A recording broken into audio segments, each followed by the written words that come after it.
Bonjour à tous, chers auditeurs. Prêts pour un nouvel épisode passionnant?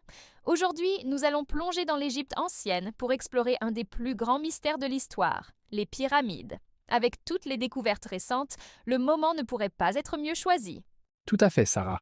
Les pyramides fascinent depuis des millénaires, et il semble qu'à chaque nouvelle découverte, nous ne faisons que gratter la surface. Plus on en apprend, plus les mystères s'accumulent. Et c'est exactement ce qui les rend si captivantes. Mais commençons par la base. Quand la plupart des gens pensent aux pyramides, ils les imaginent avant tout comme de gigantesques tombeaux pour les pharaons. Mais est-ce vraiment tout ce qu'elles étaient? Est-ce qu'elles avaient une autre fonction, peut-être plus symbolique? Très bonne question, Sarah. Bien sûr, elles servirent de sépulture pour les pharaons, mais pour les anciens Égyptiens, les pyramides représentèrent bien plus. Elles étaient une incarnation physique de tout leur système de croyances et de leur vision du monde. Vraiment? Explique-nous cela.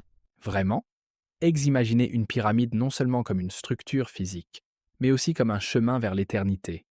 Pour les Égyptiens, elle symbolisait à la fois le pouvoir terrestre du pharaon et son voyage vers l'au-delà.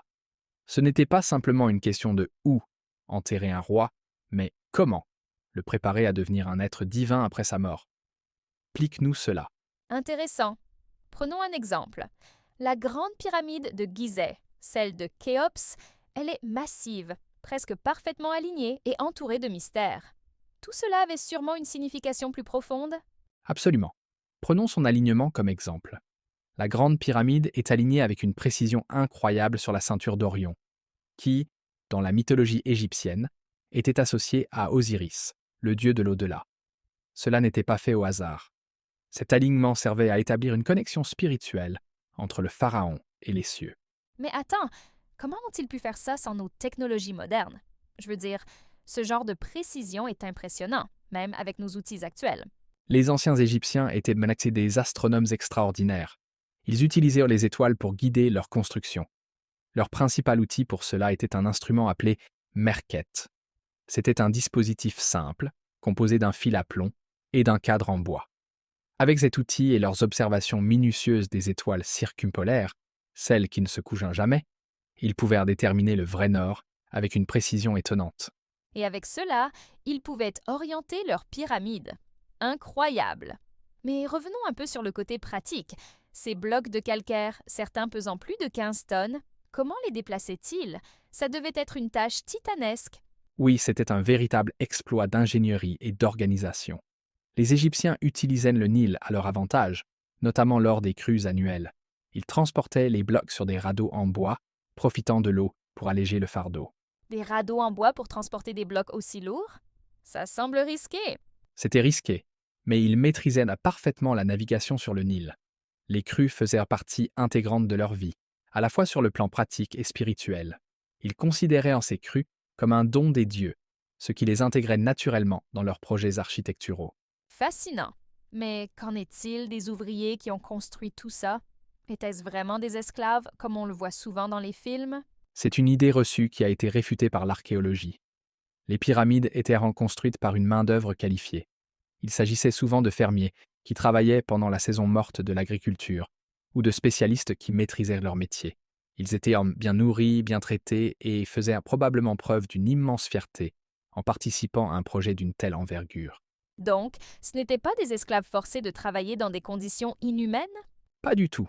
Les preuves montrent qu'il s'agissait davantage d'un projet national, quelque chose qui unissait la société.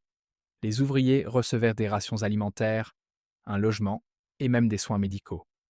Ils faisaient partie d'une entreprise qui allait bien au-delà d'eux-mêmes. Construire un monument pour l'éternité. C'est une perspective totalement différente. Mais qu'en est-il des techniques de construction? Comment empilaient-ils ces blocs massifs les uns sur les autres pour former ces structures gigantesques? C'est là que réside l'un des plus grands mystères. Il existe plusieurs théories. Des rampes externes en terre, des rampes internes à l'intérieur de la pyramide, ou encore des systèmes de levier et de contrepoids. Mais aucune théorie n'est complètement confirmée. Donc, même après tout ce temps, nous ne savons toujours pas avec certitude comment ils ont fait. Exactement. C'est un puzzle avec des pièces manquantes. Mais cela rend les pyramides encore plus fascinantes, non?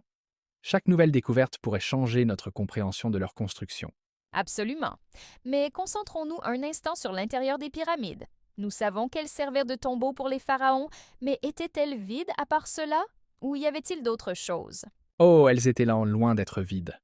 Les Égyptiens croyaient même que la mort n'était qu'une transition, pas une fin.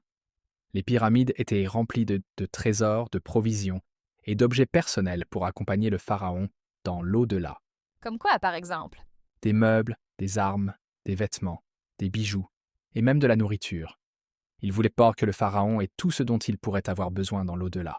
Donc c'était un peu comme faire ses valises pour un très long voyage? Exactement. Et pour protéger tout cela, ils incluaient souvent des passages cachés, des fausses portes et parfois même des malédictions spirituelles pour dissuader les pilleurs de tombes.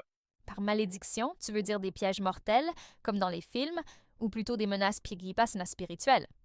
Plutôt des menaces spirituelles, comme invoquer la colère des dieux sur quiconque oserait déranger le pharaon. C'était plus un système de dissuasion psychologique qu'un piège physique. Ça fonctionne encore aujourd'hui, car rien que l'idée d'une malédiction égyptienne donne des frissons. Mais au-delà des mythes et des mystères, quelle est, selon toi, la plus grande leçon que nous apprenons des pyramides? Elles sont la preuve de ce que l'humanité peut accomplir avec de la vision, de l'ingéniosité et un profond respect pour la nature et les croyances. Les pyramides ne sont pas seulement des monuments, elles sont un lien entre les générations, un rappel que même dans l'Antiquité, les humains rêvaient grand. Bien dit. Merci, Ahmed, pour cet échange fascinant. Et merci à vous, chers auditeurs, de nous avoir rejoints dans